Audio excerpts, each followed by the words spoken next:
every day to provide you with quality top-tier gasoline to improve engine performance and fuel your life. Marathon, fueling the American spirit. For your Gulf Coast Sports Minute, I'm JP. Great news for high school football as well as other sports as Florida Governor Ron DeSantis seems confident we will have a full season. This is so important for our kids, particularly those that are going to be seniors, DeSantis said. They need to be playing. I'm convinced it'll be something that is safe to do. We should absolutely assume a full high school football season. On the heels of that statement, Escambia County School District Superintendent Malcolm Thomas announced that high school student athletes can begin summer conditioning June 15th. In our recruiting spotlight this week, JoJo Blackman, senior wide receiver for the Escambia Gators. Blackman's route running is second to none, and his moves in the open field can be absolutely stunning. The three-star prospect is ranked as the 90th recruit in Florida. Last year, Blackman had 49 receptions for almost 900 yards and 12 touchdowns. He has 11 offers, which include Kentucky, Tennessee, and Troy, just to name a few. If you get a chance to catch him on Friday night this season, you won't be sorry. This young man can flat out ball. That's your Gulf Coast Sports Minute. I'm JP. The teams, the games, the fans, the local talk. This is ESPN Pensacola 1330 AM, 99.1 FM. Hi, I'm Kelly Clarkson, and I've toured the country dozens of times, and there's one thing every state has in common: childhood hunger. The sad truth is that 17 million kids don't know where their next meal is coming from, or if it's even coming at all. Yet there are billions of pounds of surplus food around the country at farms and warehouses that could help end this injustice. But all that food is useless if it doesn't get where it needs to go. That's why the Feeding America nationwide network of food banks gathers surplus food and gets it to hungry kids before it goes to waste. But they can't do it without your help. Join me in supporting Feeding America and your local food bank. Find out how at feedingamerica.org. Together we can solve hunger. Together we're Feeding America. To help solve hunger in your community and to find your local food bank, visit feedingamerica.org. That's feedingamerica.org. Brought to you by Feeding America and the Ad Council.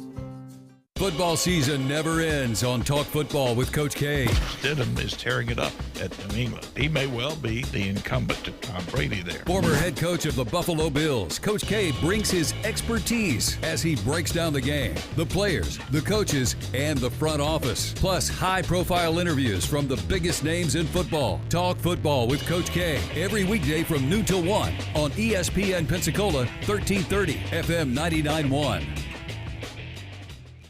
I'm little teapot, short and stout.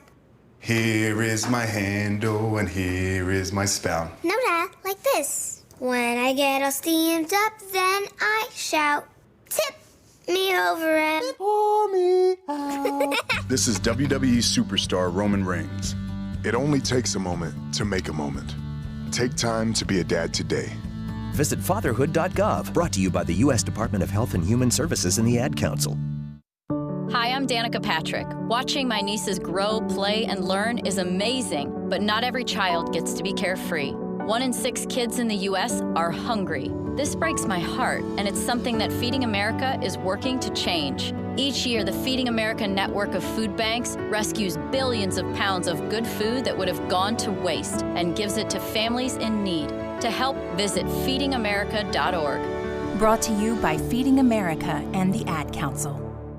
This is ESPN Pensacola 1330 AM and 99.1 FM, the only local station that talks sports 24 hours a day, 7 days a week. From Gullick and Wingo to the Sports Drive with Chad Brillante. Plus talk football with Coach K at noon, sports call every Saturday. If you'd like to partner with us as an advertiser or a promotional partner, just give us a call at 262-6000. You're listening to ESPN Pensacola 1330 AM, 99.1 FM. All sports, all the time. WEBY, Milton, Pensacola. The following has been produced by Talk Football LLC. Former Florida Gators quarterback, NFL quarterback, and NFL head coach. Coach K. Stevenson has a resume second to none, and now he's sharing his insider information with you. Talk Football with Coach K starts right now on ESPN Pensacola.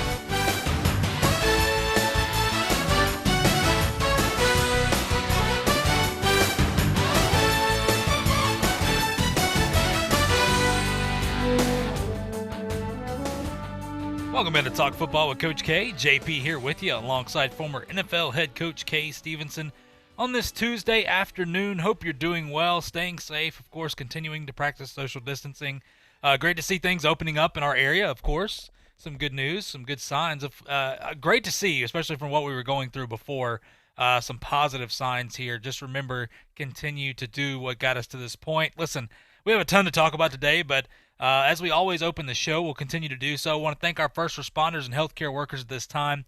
Can't thank you enough for all that you do. I mean, day in and day out, it goes without saying, regardless of what's going on with COVID-19, we just thank you so much for helping us stay safe in times of, you know what, whenever you need one of these people, it's usually not a good thing, obviously, but to hear the support that they're getting, as I have friends and family that are on both sides of this spectrum here, great signs that I'm getting from all the support from the community and folks around, just saying thank you and doing things and helping them in every way. We appreciate it. We appreciate them. If you're listening and you're one of those people, well, hopefully we can give you a little bit of break of what's going on around the world right now, what's going on in your life as well. That's what we want to do here on Talk Football with Coach K. And before we get started, of course, grocery store employees, truck drivers, all the essential workers out there, if you were a restaurant that stayed open, we thank you so much. Just bringing some normalcy to a time like this. I think it goes without saying how important each and every one of them are in our community. What a great job our community did as well. And our sponsors, we thank them so much. What they mean to our community goes without saying, but just the fact that they are out there, they are doing their part, they are helping us. And look, they're the reason we can talk football with you right here. I think that's special too as well. Like I said, we appreciate you joining the show, but first things first, Coach, how are you doing today, my friend? I'm doing well, and as always, I second your thanks that go out to at the beginning of the show, and I wish we had time to truly talk about what contribution each and every one of them, the different categories of workers and people that have stayed with the job, what they've done. But anyway, we're going to go on with a show here and hopefully talk about football and something that'll, as you say, get them away from what they're the mundane that they've been going through, and maybe shed a little positivity in the world. Absolutely, because, Coach, you know, we talk about it all the time with positivity. It costs you nothing to be positive in the times right now. Look, we're going to move forward. We're going to be better. And, look, we still live in the greatest country in the world. I think it's important to remember that as well. Don't take that for granted. Just trust me. But regardless, Coach, look, I want to start on the college football side of things here. The NCAA set to approve a 6-week calendar for a ramp-up to college football season. This will be fully approved on June 17th. It seems that from athletic directors and everybody involved here that this is going to happen. Now, the NCAA Football Oversight Committee has prepared a 4-phase plan that includes a 6-week period of mandatory workouts that includes walkthroughs in July, preseason camp beginning in early August. Look, when you look at this schedule here, I think it's important. Interesting enough, it's going to depend on when you start. Teams with seasons starting on Labor Day weekend can begin working in their players in person as soon as July 13th. That's at least 25 days before the first permissible preseason practice date. Teams participating in Week 0 games, yes, if you're new to college football, Week 0 is a thing, regardless of whatever your math teacher said. Games will be able to move the proposed dates up 1 week in the calendar due to games set for late August. Those schools can begin mandatory workouts as early as July 6th. So going back, just to give you an idea, Labor Day, you start July 13th. If you play in Week 0, early or late August there, you can begin as early as July 6th. Players and coaches will be allowed to use footballs and drills and starting as early as July 24th. Of course, things change for Week 0 teams. Coach, when we look at this, I mean, this goes out, and I could go on and on explaining all this, but this is, I think, a positive step moving forward. Once again, it doesn't seem that college football is in peril right now. I know things can change, but it doesn't seem that college football is in peril. It seems the only question we may have here is, are we going to have fans in the stands? Well, yeah, and I think with the schedule coming out, it's a very reasonable approach, and it's not far off. I mean, really think about it now. It's not that far off what they've been accustomed to in the past. I think that week of walkthrough that they're mandating is good because it gives them a chance to catch up on some things that they've been going over with virtual teaching. via Zoom or some other internet-type teaching, and go over it with a hands-on type approach, increase the learning experience there. And then when they do put on pads, it gives them a little advantage. Certainly the young kids, it helps them an awful lot. So I can certainly see where they would mandate that, and even an earlier schedule, JP, with maybe testing their conditioning. Certainly they're going to be getting them in a routine that will minimize their contact with the virus, and all of those things that have to take place before they can start practice. So I think it's a good schedule, and it looks to be pretty much right on the money. Yeah, Coach, when you look at this schedule, the biggest thing that we've said from the beginning is it's important to get these players in early just because of all the precautions that are going to be. This is not going to be a normal preseason. This is probably not going to be a normal season. We've had plenty of people come on the show like Tony Barnhart and those guys, and the first thing they say is go ahead and get used to it because nothing is going to be normal this year. But at this point, I think it's important. Like the next thing I want to talk about here is a very important thing as well. LSU AD, Scott Woodward, came out and said, listen, he's comparing this season to car accidents. And pump the brakes when I'm saying this. He said, look, we're willing to assume some risk. And he's talking about anytime you get in a car, obviously you assume the risk you may get in a wreck. And it has nothing to do with you. You can drive as safe as you want. You have no idea what the person across from you is going to do. So just what he's talking about, we're willing to assume some risk. I think fans are getting to that point as well. He said, and I think football is the point where fans really want it, and they're willing to assume some risk here. And he talks about, look, fans already assume some risk regardless of all the activities they do, and we don't have to go into that from tailgating and some of the other crazy things that go on. But he said, look, it's important, too, just to remember this. And, Coach, when you look at this as well, when you talk about the financial side of things, I think it's important just to mention the financial side of things because if we play without fans, of course, a lot of teams, we've talked about this, will take tremendous hits. Now, they need to play these games for the TV deals and other things like that as well, but Scott Woodward did want to tell LSU fans out there, regardless of what happens, they don't need to make any draconian cuts yet, whether it's the sports or personnel. He says, we're in a healthy situation. Now, we've talked about some teams are in a good situation, but, Coach, on the other side of this, talking about the risk that fans assume, I think people don't realize it already. They assume a lot of risks because you never know who is next to you, who, when you're sitting there tailgating or you're going to get a drink or you go to the restroom, whatever, all the different things that are going on from germs to viruses or whatever that are already around you. I understand COVID-19, we're still learning about it, but we have to understand there's already risks there. But, Coach, I think he's right. I think people are at the point now where sports has been taken away from them, and they're so worried about it being taken away from them that, you know what, they're willing to still continue to go to these games regardless of what's going on. Well, I think there are a number of factors here that need to be considered. One is it's going to be interesting to see what parameters they embrace the spectator options, how they lay this out as being a first step, phase 1, phase 2, phase 3. It's going to vary from campus to campus, certainly from state to state. It's going to vary. But they're also going to have the advantage of having looked at some other sports that are going to be starting, and should they have a limited number of spectators, they'll have some statistics to go on as to an average positive count after so many spectators were in the stands together and so on. They're going to have all that. Plus, they're going to adhere as much as possible to safety standards, as much social distancing as possible. I'm sure they'll have ways of cleaning that are much more efficient now and can get it done in a timely fashion. So all of that's going to be available to them that was not before, not available if you just turned the clock back and said, come on in. So all that's going to be available to them. I predict, I have for a long time now, and it could be different, but I predict that they're going to start with a certain percentage of people in the stands and try to block off rows of seats and get social distancing and so on.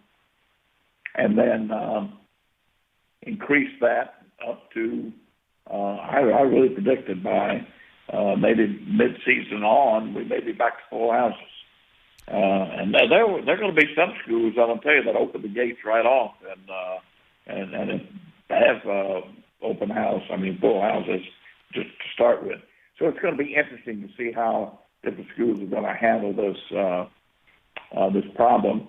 And then the other thing that they're going to have, keep in mind now, JP, is the NFL will be a model for them to follow, and they'll have all that data.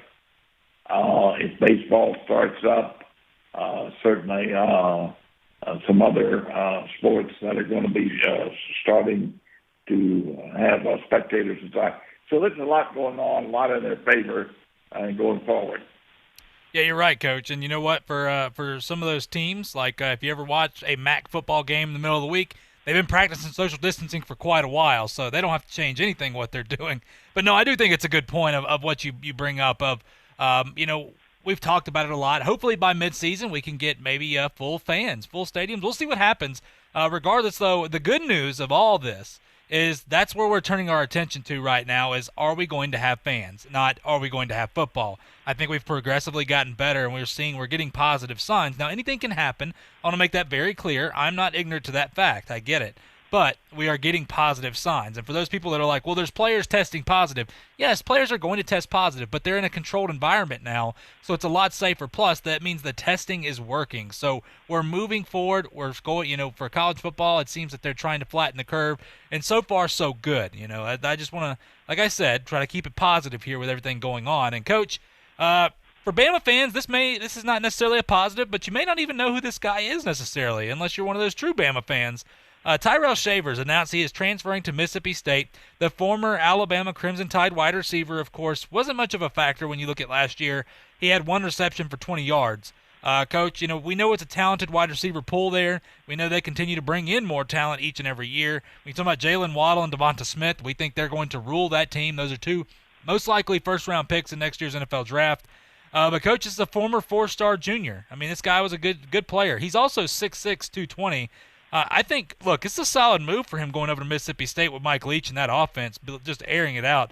And I think personally, Coach, this could be a theme here for wide receivers wanting to go play and get a chance to get drafted in that offense. It really showcases wide receivers. They throw the football all over the yard. And look, the other point that I want to make on this too, Coach, is I don't think guys would have made this jump. Tyrell Shavers, I don't think would have transferred to Washington State. I think because now that Mike Leach is in the SEC, we could see a trend here for some of these guys that necessarily aren't starters. Because now, it's not a big jump to go to Washington State. You're playing with an SEC-style team. You're still being showcased day in and day out. So I just think that this could happen more often.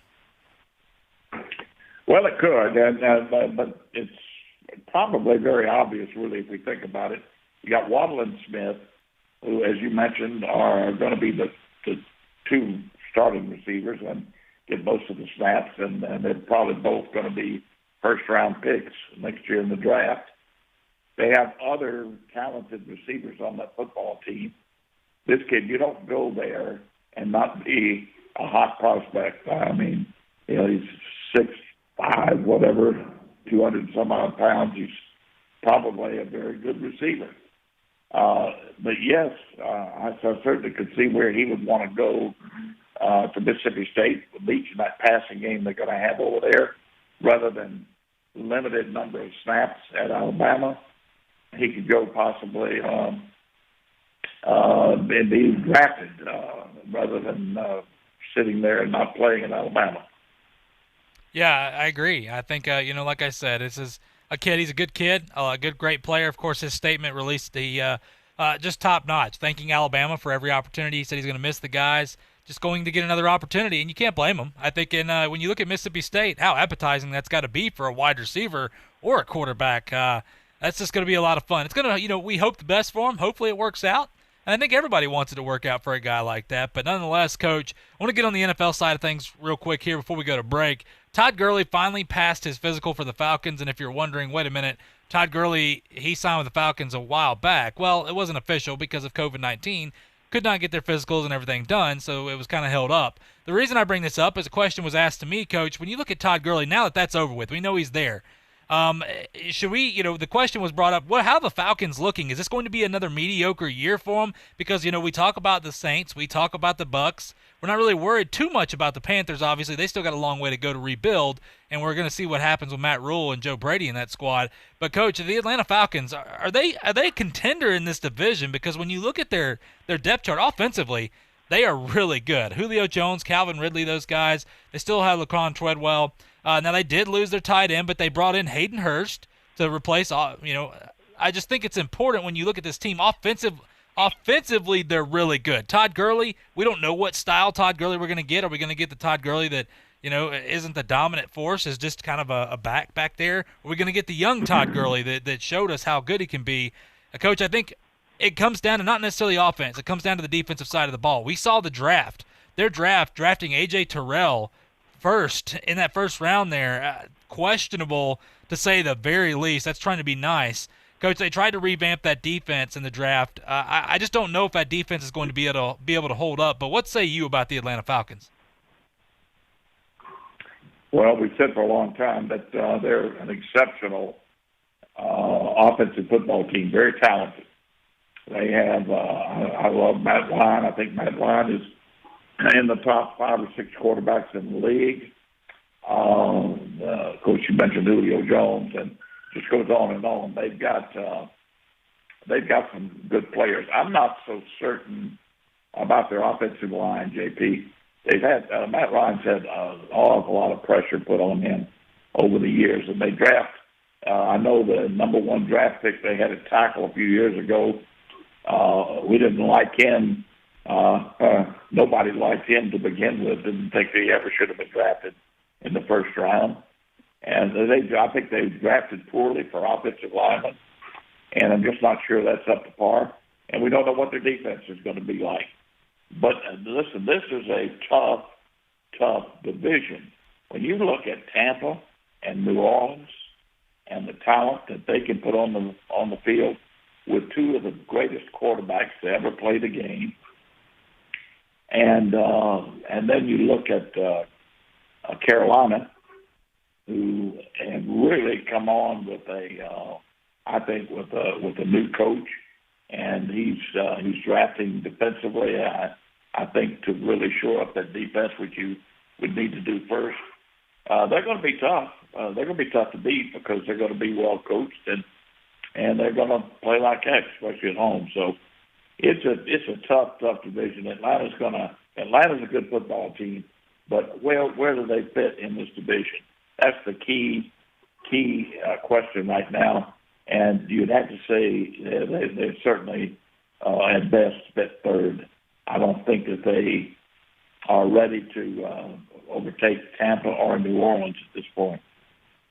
Yeah, it's a shame because they are a good football team, Coach. And you're right, the draft has hurt them in the past few years, especially offensive line. You keep hope that they're going to rebuild it, but we'll see. Matt Ryan, I agree with you. I think Matt Ryan is one of the most underrated quarterbacks just because of how good he has continued to be, even with that offensive line problems.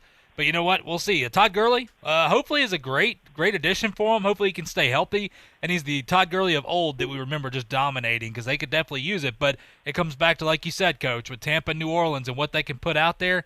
That's going to be tough sledding. They are just caught up in a really good division. But nonetheless, we got to go to a break. Let me make one other comment about Gurley before we leave this. The only thing that scares me about a back, especially a big back like Gurley, who's had the leg problems. Do we know, even though he has passed a physical in Atlanta, do we know what his attitude is going to be carrying the football and going all out and just turning everything loose like a running back has to do? They don't do that. They're what we used to call tiptoeing through the tulips, and that'll not only get you beat, but it'll get them killed. So I think that's going to be the real key. Is he coming to turn it all loose and really get after it? or will he be trying to protect himself some? And that's going to be a key question with him. That's a great point. Tiptoeing through the tulips, Coach. I'm going to have to use that one. I'm going to borrow that one from you. That's actually pretty good. But, Coach, we got to go to break here. We come back. We're going to talk about Dalvin Cook. Look, he said he's going to hold out without a new contract. We'll discuss that. Is he worth the money over there in Minnesota? Personally, well, we'll see what we think. And then we'll talk about, look, how much longer can the Michigan faithful hang on and believe in Jim Harbaugh? We heard, of course, Paul Feinbaum talk about it yesterday. Believes he's one of the most overrated coaches, as well as we'll get into some, our local teams around here, Florida State, Florida, Alabama. We'll get into some recruiting news and some good news for Florida State. They just continue to get better and better in the recruiting aspect for 2021. We'll talk about all that and more when we come back right here on Talk Football with Coach K on ESPN Pensacola. I'm attorney Stephen Luongo with Levin, Papantonio, Thomas, Mitchell, Rafferty, and Proctor in Pensacola, Florida. Distracted driving is a dangerous epidemic on America's roadways. In 2016 alone, over 3,000 people were killed in motor vehicle crashes involving distracted drivers. This according to the National Highway Traffic Safety Administration. For more information, please visit us today online at levinlaw.com. Please be safe on the roadways. Stop the text, stop the wrecks. When you're looking for a great deal on a reliable new or certified pre-owned vehicle, you can't beat Bob Tyler Toyota in Car City, Pensacola. Bob Tyler Toyota has the best selection in town at incredible low prices. You can check out their amazing inventory from Camrys to Tundra trucks to 4Runners. It's all at Bob Tyler Toyota, and you can find it online at bobtylertoyota.com. Also score a touchdown this football season with the car of your dreams. Again, it's only at Bob Tyler Toyota in Car City, Pensacola. Hello, sports fans. Miles Bentley here, General Manager at Hill Kelly Dodge Chrysler Jeep Ram in Pensacola. Growing up, I always loved sports. Nothing but net, out of the park, through the uprights. Sink the puck Bentley, that was me. But my love of the game couldn't beat my love for Pensacola and helping folks get on the road of dreams in a new Dodge Chrysler Jeep Ram. Sure, I never went to the big leagues in sport, but we're all pro here at Hill Kelly Dodge Chrysler Jeep Ram. Proud to be in Pensacola. Sometimes your bank, your family, and your friends love you, but they don't have the money to help you. Sometimes we have chances to make money, but the old saying, you've got to have money to make money, rings true. At Pensacola Specialty Pond, we can help. If you have trucks, heavy equipment, airplanes, boats, jet skis, anything with value, Pensacola Specialty Pond can loan you that short-term money you need. No credit checks, and at Pensacola Specialty Pond, you're going to find the money and the discretion you need. Now at 6428 Pensacola Boulevard, north of Car City. Call 432-9050, 432-9050.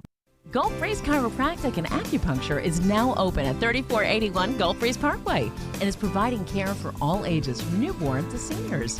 They offer manual or instrumental adjusting.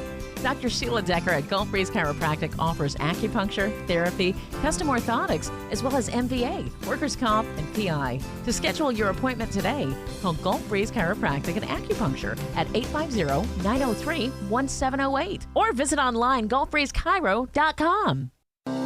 Locally owned Jackson Pace Pharmacy has exciting news for ED patients. Tadalafil, the FDA-approved generic for Cialis, is now here, and the cost savings are huge. Save 80% on the 20-milligram tablets, 30 tablets for $80, less than $3 a pill. A prescription from your doctor is required, so stop by Jackson Pace Pharmacy, 2256 West 9 Mile Road in Pensacola, and cash in on the savings today. There's only one name in town when it comes to afternoon local sports talk. The Sports Drive with Chad Brilliante. Some athletes don't want to be given... nobody does. No, look, when you play with your pops as he gets older, one of the most embarrassing things... My daughter's 3. I just slammed it right in her face right at the play school hoop.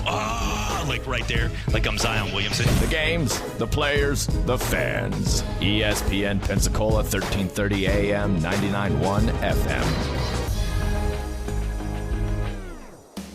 You can watch Coach K talk football live right now on our YouTube channel at ESPN Pensacola 1330.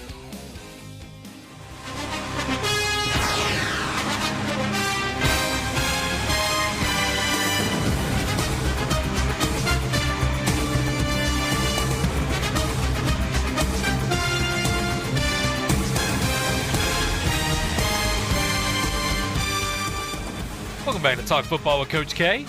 JP here with you alongside former NFL head coach Kay Stevenson on this Tuesday afternoon. Appreciate you joining us. A little wet outside. Make sure you're driving safe out there on the roads. Take a little more time.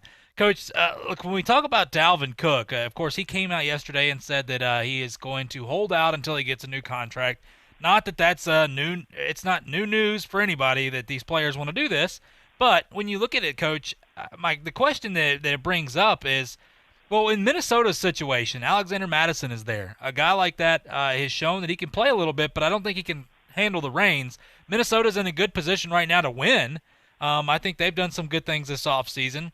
But, Coach, when you look at a guy like Dalvin Cook, for Florida State fans, they know what he means to them, continuing to battle through injuries. And once again, that's the same thing in the NFL. He has battled injury. And when he played, it seems like, well, quite a bit last year.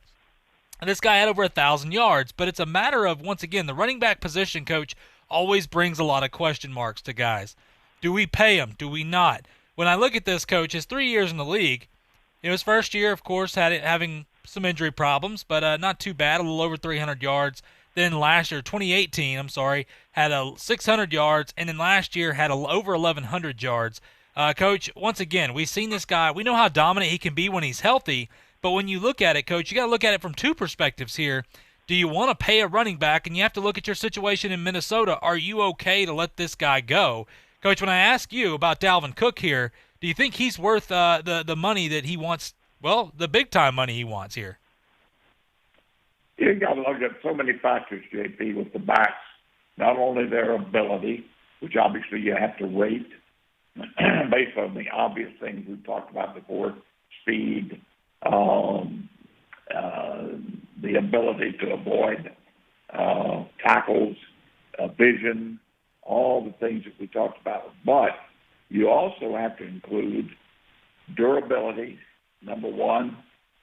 Is he big enough to handle the hits that you're going to get? You cannot protect a running back like you can other positions. You just cannot, by the nature of their position.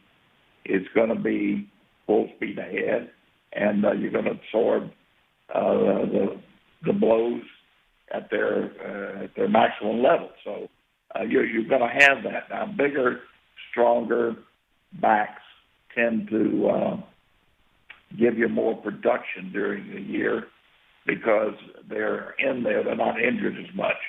And plus the fact that a smaller, fast, elusive kid like Cook, I like Cook. Now, don't get me wrong. I really like him. I'm just talking about why they wouldn't pay him that.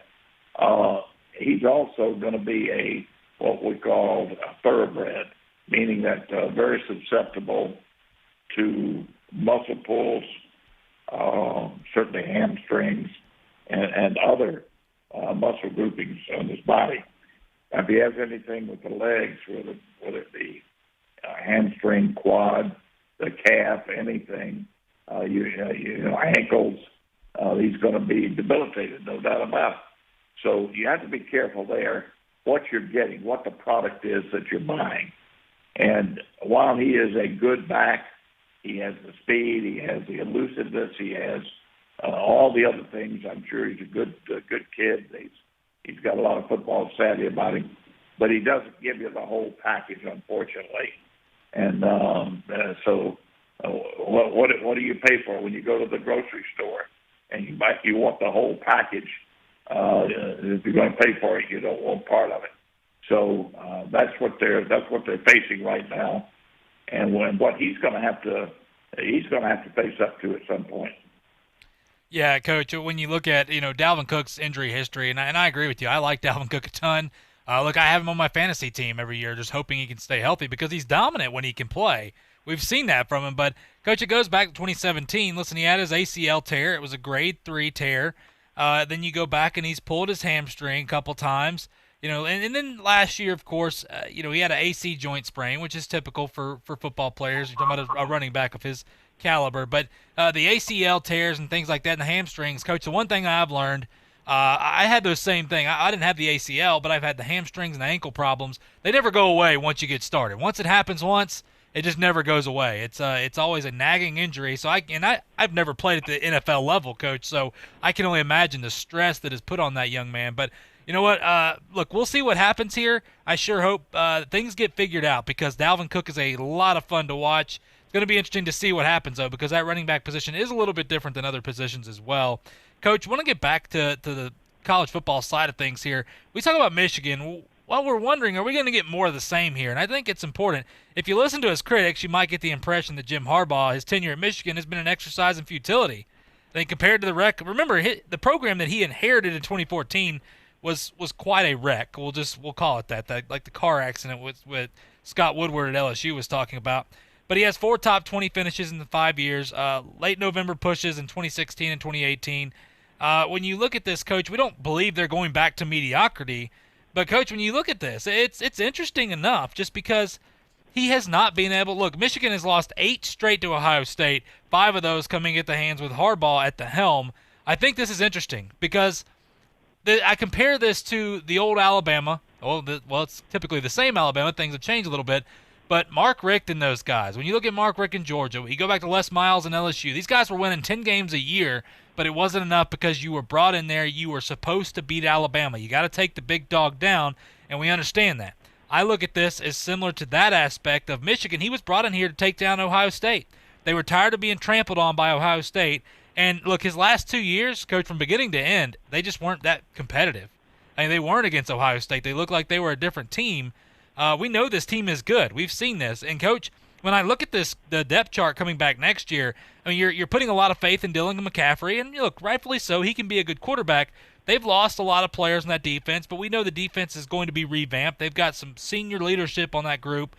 They're going to be good. But, Coach, when I look at this of how good Ohio State is, I just don't think this is the year for Michigan again. And what happens with Michigan? What happens to the alumni? What happens to the fans whenever if Harbaugh loses 6 in a row to Ohio State? I just think, Coach, this is tough sledding for Harbaugh right now.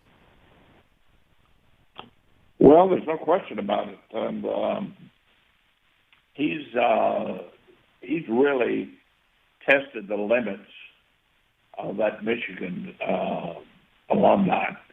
Let me point out a couple of things, too, that have probably hurt him. One, most important, is the one that we realize: you can't beat Ohio State.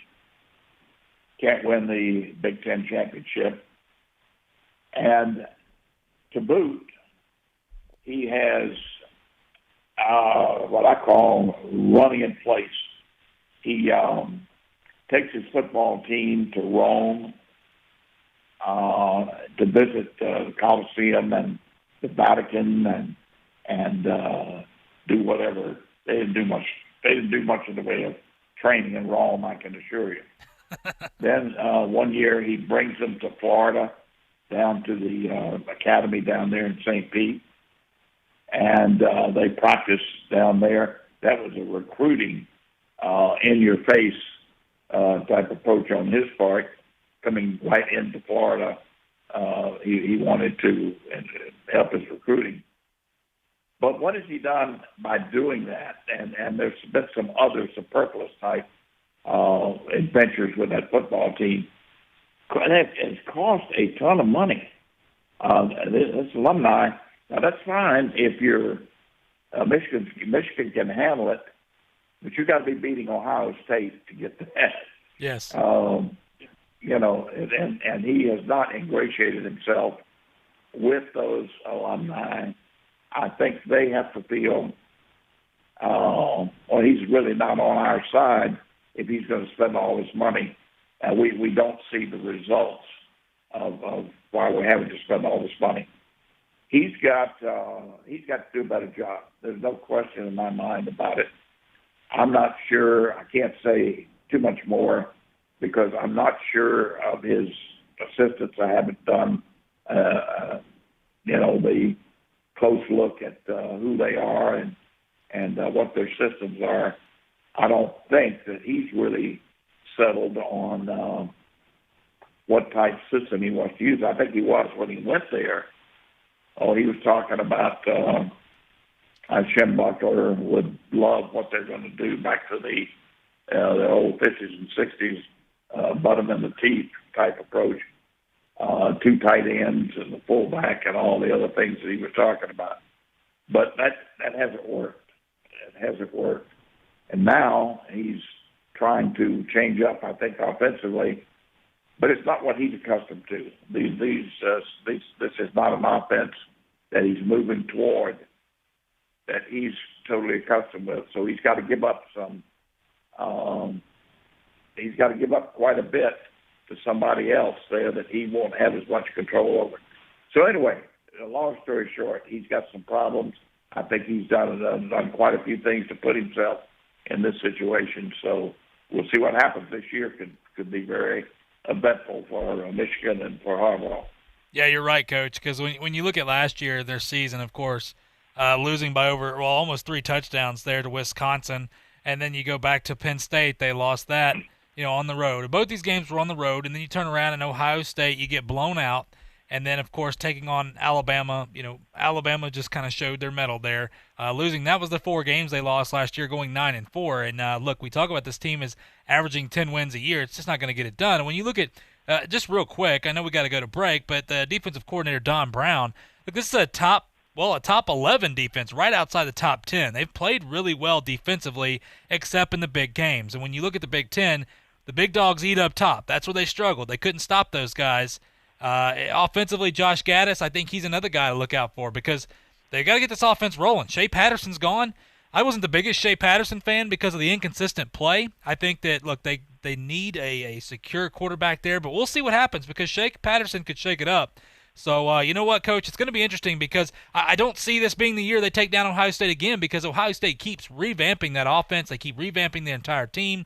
They are looking to compete not just to win the Big Ten, but the national championship. We'll see what happens in Michigan, but I think somebody is on the hot seat whether they want to realize it or not because people in Michigan, they want to change. They want to be able to take down the big dogs. So, look, Coach, we got to go to a break, though. When we come back, we're going to get to some recruiting news here for FSU, Florida, Alabama, all of our local teams around here. Some big news for Florida State fans. You're going to want to come back with us right here on Talk Football with Coach K on ESPN Pensacola. I'm attorney Stephen Luongo with Levin, Papantonio, Thomas, Mitchell, Rafferty, and Proctor in Pensacola, Florida. Distracted driving is a dangerous epidemic on America's roadways. In 2016 alone, over 3,000 people were killed in motor vehicle crashes involving distracted drivers. This according to the National Highway Traffic Safety Administration. For more information, please visit us today online at levinlaw.com. Please be safe on the roadways. Stop the text, stop the wrecks. When you're looking for a great deal on a reliable new or certified pre-owned vehicle, you can't beat Bob Tyler Toyota in Car City, Pensacola. Bob Tyler Toyota has the best selection in town at incredible low prices. You can check out their amazing inventory from Camrys to Tundra trucks to 4Runners. It's all at Bob Tyler Toyota, and you can find it online at bobtylertoyota.com. Also score a touchdown this football season with the car of your dreams. Again, it's only at Bob Tyler Toyota in Car City, Pensacola. Hello, sports fans. Miles Bentley here, General Manager at Hill Kelly Dodge Chrysler Jeep Ram in Pensacola. Growing up, I always loved sports. Nothing but net, out of the park, through the uprights. Sink the puck, Bentley. That was me. But my love of the game couldn't beat my love for Pensacola and helping folks get on the road of dreams in a new Dodge Chrysler Jeep Ram. Sure, I never went to the big leagues in sport, but we're all pro here at Hill Kelly Dodge Chrysler Jeep Ram. Proud to be in Pensacola. Imogen and I started Jewelers Trade Shop in 1956. Our goal at Jewelers Trade Shop has always been to give our customers the best experience imaginable. It's something that my grandfather instilled in my father, and without a doubt, my father has passed on to me. Those basic core goals and values that shaped our business 56 years ago are still very much alive and a driving force behind Jewelers Trade Shop today. For 3 generations, the story continues. Jewelers Trade Shop in downtown Pensacola.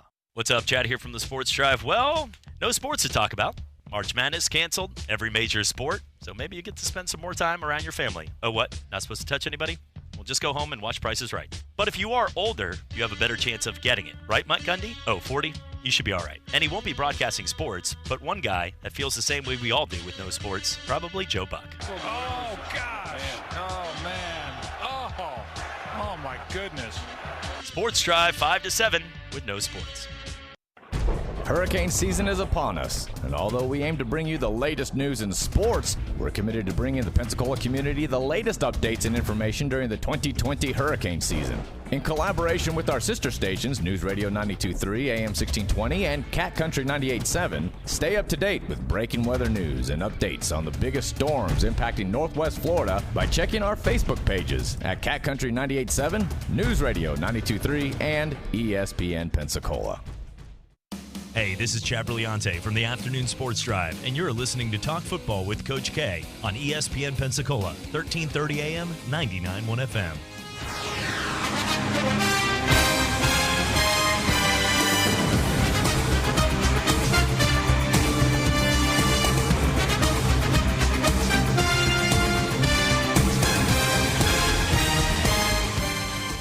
Welcome back to Talk Football with Coach K. JP here with you alongside former NFL head coach Kay Stevenson. On this Tuesday afternoon, hope you're doing well, staying safe out there. Roads are a little wet, so, well, take your time. We're talking some football here with you and getting to some recruiting news with some of our local teams. And, Coach, some big news for Florida State fans out there. Look, what Norvell's been able to do already with that program recruiting-wise, getting guys to transfer in. Of course, they had 2 guys transfer in from Mississippi State. And they had, look, the nation's leading interception defensive back there from Florida Atlantic transfer in as well. Great news so far. When we're looking to 2021, I think it's important because we're talking about a program that needs to continue to be built here. And, look, the recent addition of Bryson Estes here, the offensive lineman from North Georgia, bumped, well, Florida State's officially in the top 20. They're 18th right now. And I know it's still early, but I think it's great news because they bumped a bunch of teams here. Texas A&M, Baylor, Rutgers, Penn State, of course, they jumped all them going from 22 to 18. And look, it's an upward trajectory. It's been going for quite some weeks now. They have 6 commitments since mid-May, with 4-star cornerback Hunter Washington sparking a run that includes pledges from, cornerback Kevin Knowles, wide receiver Josh Burrell, linebacker Jordan Eubanks, tight end Jackson West, corner Omarion Cooper. Look, this is Coach, a group that in mid-May was in the 40s nationally, has now jumped to 18th. And like I said, I know it's still early, but they have a lot of guys right now that are, when you look at their top 5 list, Florida State is in that list, and Florida State is toward the top. So this recruiting class could actually double here. But, Coach, when you look at this, I think it's important. I think, look, Florida State, you can look at this however you want. You can say it's too early, but I think it's never too early, especially when you're talking about rebuilding a program. Florida State, so far, so good. You got to like what's going on in Tallahassee, Coach. Absolutely. Done a good job since he came in. We talked about salvaging a program, which is basically what he's doing. He's turning a terrible program into something very special, I think. Now, listen, bringing on this talent is extremely important right now. What he's done is between signees, recruiting, and transfers, he's really putting emphasis on the number of talented players, upgrading the talent and the depth on this football team.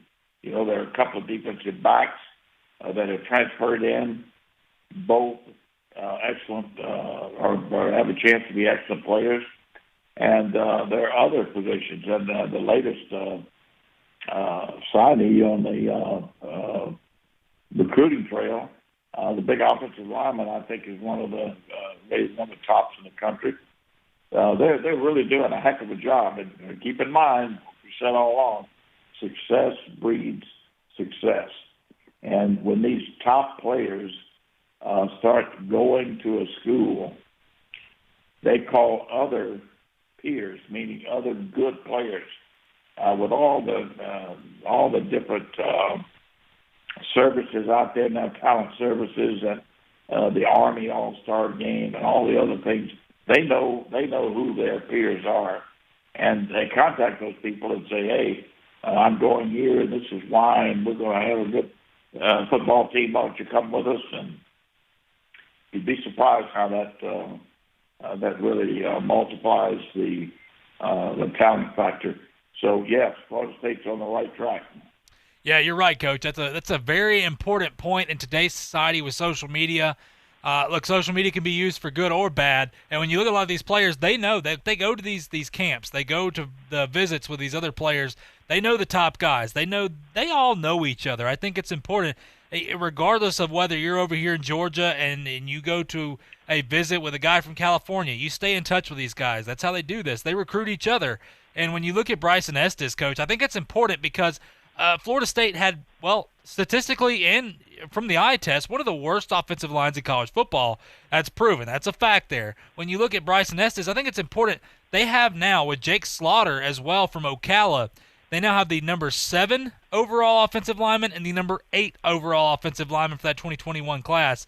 I think that's very, very important moving forward just because this is a position, like you talk about, they have not only no depth, but they didn't have really any good starters here. I just think that that's so good to see for that Florida State team, and you see what Norvell's doing. And once again, there are plenty other offensive linemen on that board that they put Florida State in their top 3 or top 5. So I think this is going to double before it's all said and done by early signing period. But, Coach, nonetheless, great job so far with Norvell and that squad. I want to bump over to the Florida Gators, Coach, because we heard the Florida Gators were crowned the national champions of the transfer portal this offseason, and they've gotten some good ones for sure. But when you look at their commitments, I think this is a team that's in the top 10. When you look at them, they're actually number 7 right now for 2021, and that's important. I think we talk about Florida making that next step this year, but we talk about for next year as well. They're going to be losing some guys, but, Coach, they are loaded from guys like Tyreek Sapp. Carlos Del Rio is at the quarterback position there. Tyreek Sapp, of course, on that defensive line. We know that Florida has just continued to put out defensive linemen in the NFL.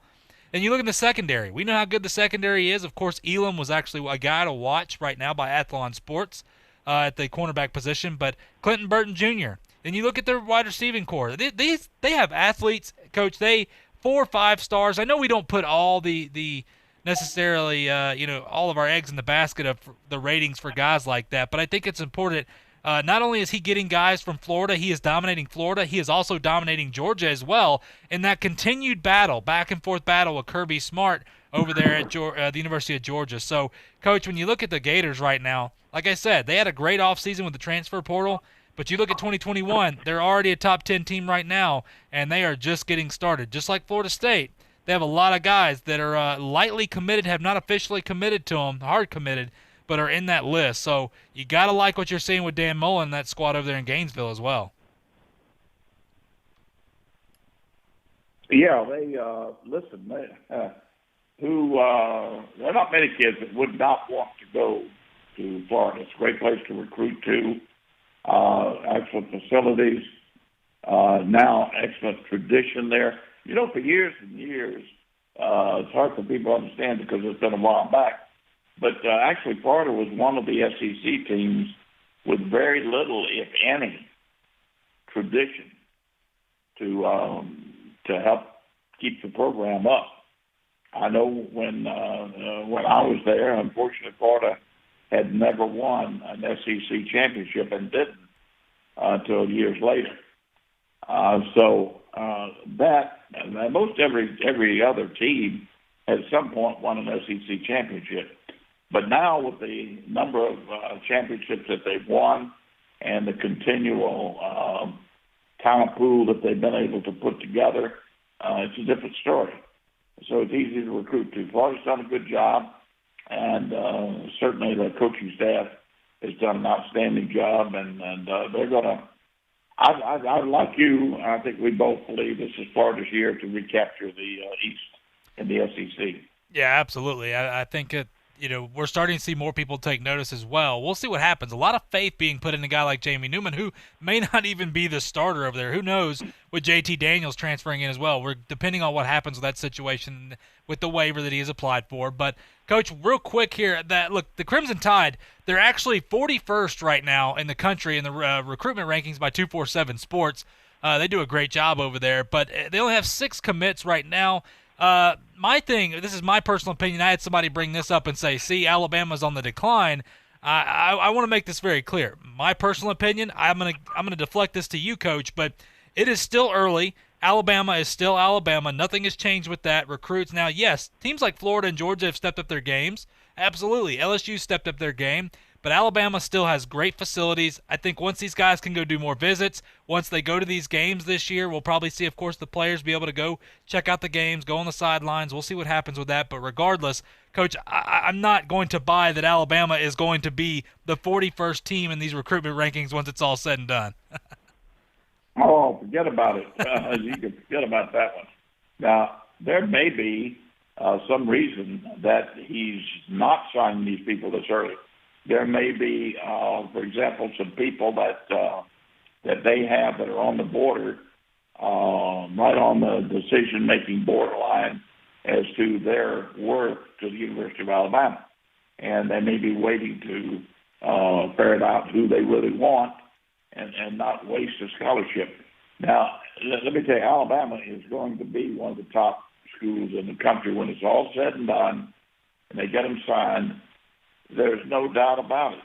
You realize what it would mean for a kid to go back home to California, to Michigan, to anywhere in the country and say, I played for the University of Alabama.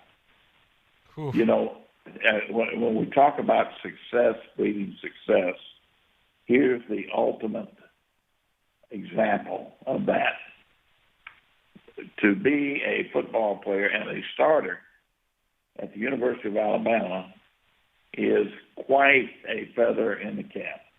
That's a medal around your neck. And not to mention the fact that this leads to, quite frankly, would be a better entree into professional football and what goes on in the future. So anyway, Alabama will be there. I wouldn't be concerned about that. Yeah, me either. And like I said, I'm an Oregon fan. I have no dog in this fight here. But Alabama being there 41st, I have some people. And I think it's people, look, we're not used to that, but it's still very early. 6 commits. And I think it's important what you said, too. We don't know what's going on as well with why some of these other guys he's not gone after them yet. There's always a reason. Saban, much like Belichick, always has a reason for why things are a little bit different than everybody else, but he has continued to put out the best talent. And I think it's also important what you said. What guy would not want to go to the University of Alabama just for the sake of what they have been and the dominance that they've had as well? But, Coach, we got to go to a break here. When we come back, we're going to talk about some quarterbacks that, look, in the athlon, they're in the top 5 here, interesting enough. But we'll get your take on them, and are they the real deal? Should we really believe in the hype here? All that and more when we come back right here on Talk Football with Coach K on ESPN Pensacola. I'm attorney Stephen Luongo with Levin, Papantonio, Thomas, Mitchell, Rafferty, and Proctor in Pensacola, Florida. Distracted driving is a dangerous epidemic on America's roadways.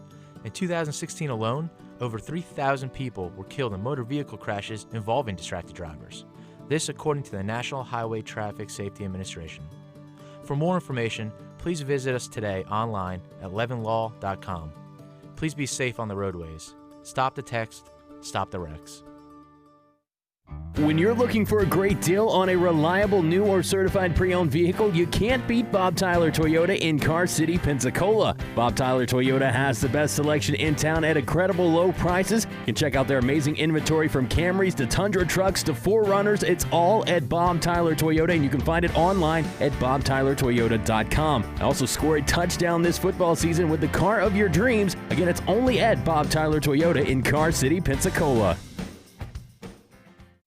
There's only one place in town for the lowest prices and greatest selection of firearms. Pensacola Indoor Shooting Range. Visit our fully stocked Gun Pro shop for new and used firearms, accessories, and ammunition. Check out the Indoor Shooting Range. We offer rentals on guns, including fully automatic machine guns and silencers. Ladies, this is the safe place to learn how to use a gun. Plus, Tuesday is Ladies' Day. Women shoot for half price all day. The best place to buy firearms in Pensacola. Pensacola Indoor Shooting Range. Highway 29 in Car City.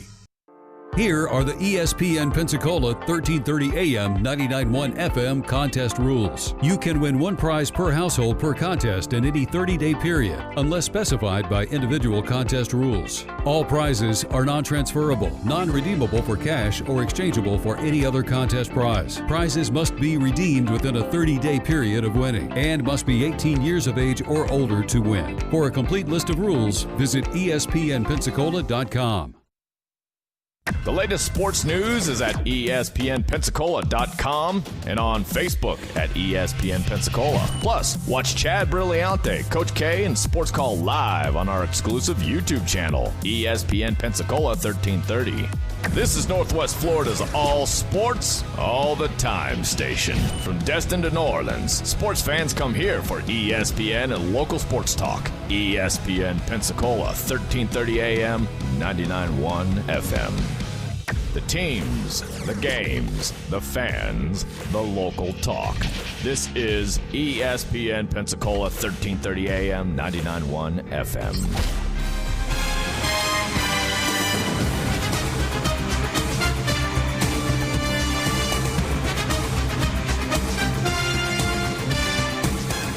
Welcome back to Talk Football with Coach K. JP here with you alongside former NFL head coach Kay Stevenson. On this Tuesday afternoon, hope you're doing well. We're talking some football with you. Final segment of the show. Got a few minutes here. Coach, when we look at some quarterbacks, these are guys that are on the lookout now.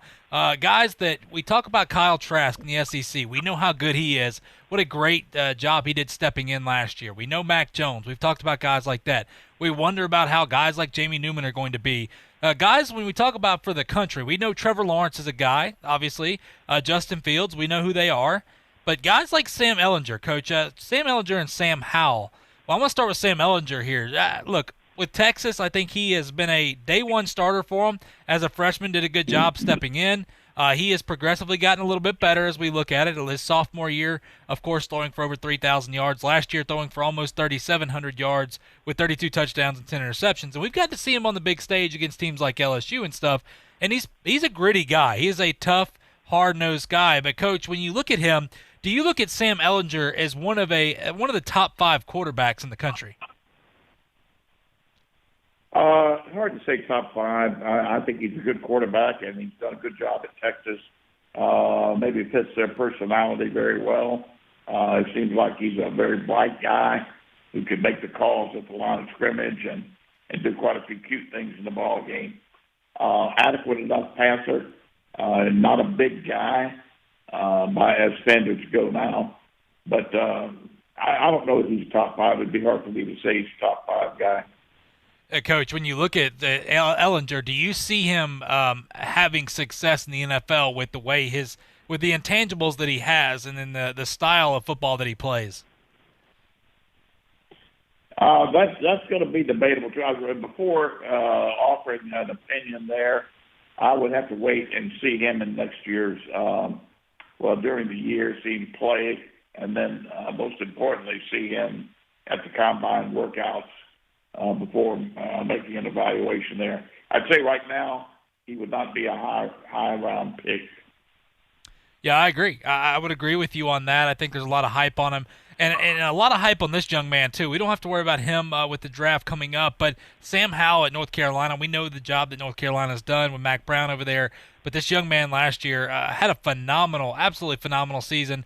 Of course, throwing for 38 touchdowns, 7 interceptions for over 3,600 yards with a completion percentage of almost 62%. Jumping on the scene as a freshman and kind of revamping that North Carolina squad. Coach, he's coming back this year, obviously.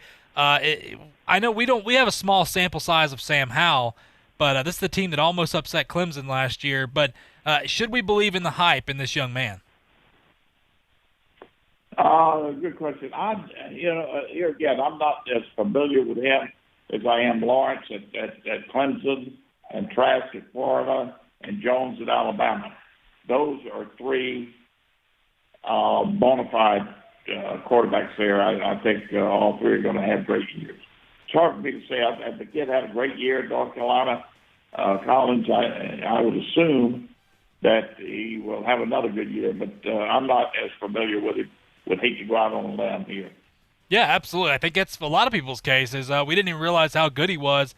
We didn't get a chance to watch him. We'll see. He was just a freshman. We've seen guys backtrack on that as well. I think that's important. But, Coach, it's time for us to go as usual. We didn't get to everything, but you know what? We'll give it a shot tomorrow. But it's been a pleasure, Coach. You bet. I'll look forward to it, JP.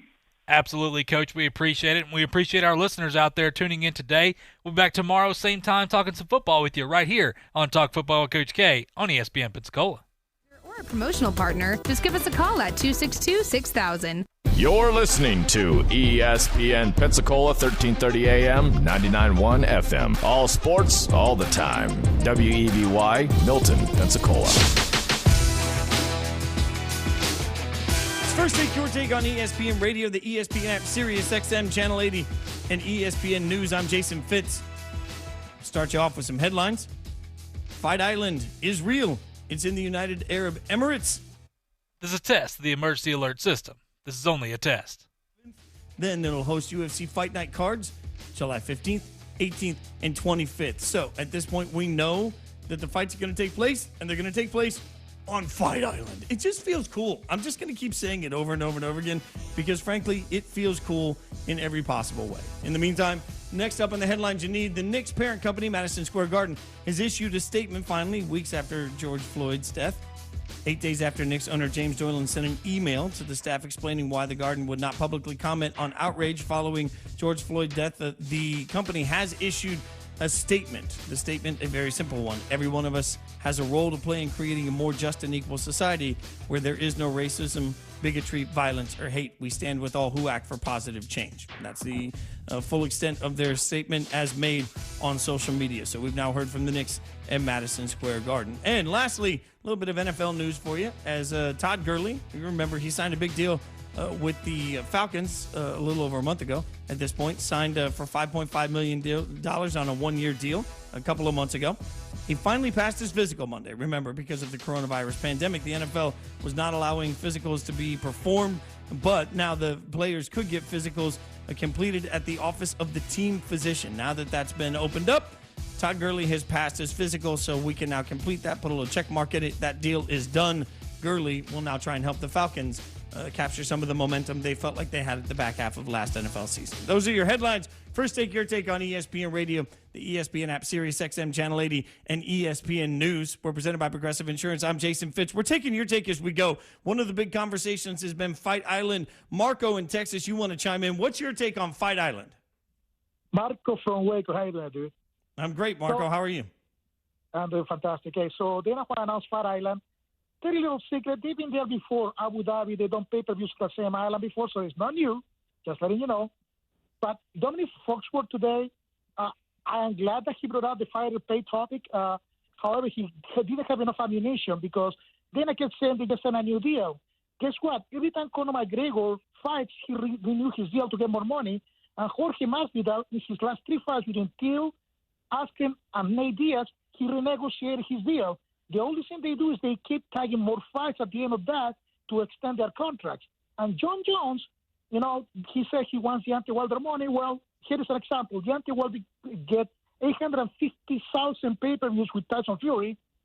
John Jones has done that 3 times, with the 2 times with Daniel Cormier, then with Rampage Jackson, and several times over 500,000 pay-per-view fights, but he only got paid $3 million per fight. So what is the fairness of that? Deontay Wilder made $30 million, and the best MMA fighter in the history of MMA has never passed the $3 million mark. There is a problem there. Peace out, brother. No, thanks for your take on it. You're not wrong. I mean, the MMA is still, I think we sort of take for granted that UFC MMA has gotten so much love. They get so much conversation at this point, frankly, substantially more than we get boxing day in and day out.